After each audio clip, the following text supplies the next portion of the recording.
what is interesting here is why is only this happening on the left and not the right? That's all we need to know. There's absolutely no cognitive... What about Melissa Hortman that we just talked about? You want to talk about Melissa Hortman? Did you know her name before it happened? None of us did. None of us were spending every single day talking about Mrs. Hortman. I never heard of her until after she died. She doesn't matter?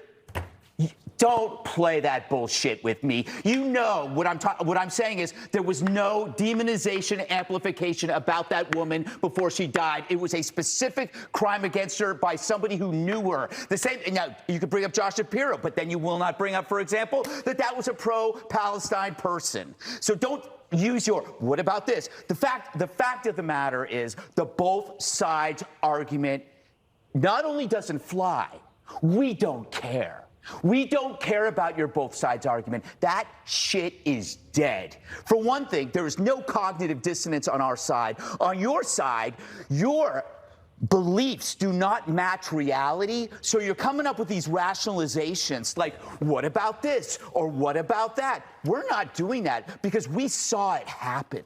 We saw a young, bright man assassinated, and we know who did it. We are not coming up with rationalizations. We are calm, we are honest, and we are resolute. We're not defensive, and I understand the defensiveness. I understand why people are saying, what about this and what about this? Because if you have to face the underlying fact to this, your life is going to fall apart because you're going to realize you're not the good guys. If you sat around and you defended the mutilation of children, you're not the good guys. If you sat 600, 700 cases of harassment against Republicans and you said, but what about this? What about this? And then you see this murder after calling somebody a fascist, you realize maybe I'm not the good guy. That is a hell of a realization to deal with. So Therefore, you have to grasp at rationalizations.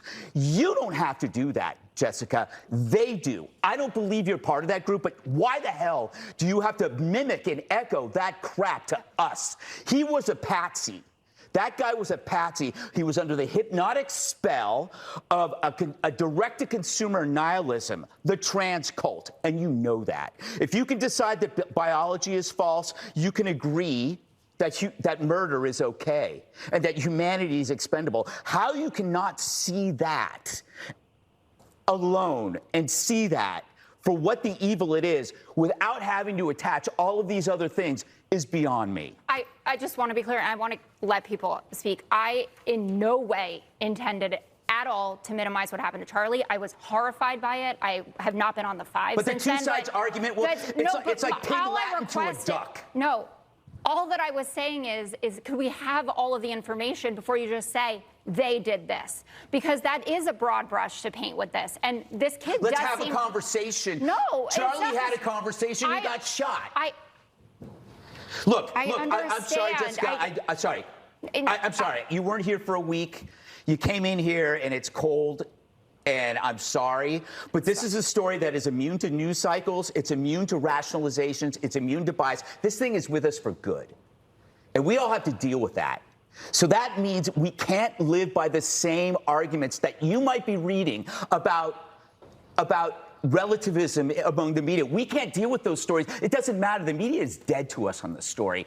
They built this thing up. We're dealing with it. We're going to act. We don't care what the whataboutism is anymore. That shit's dead.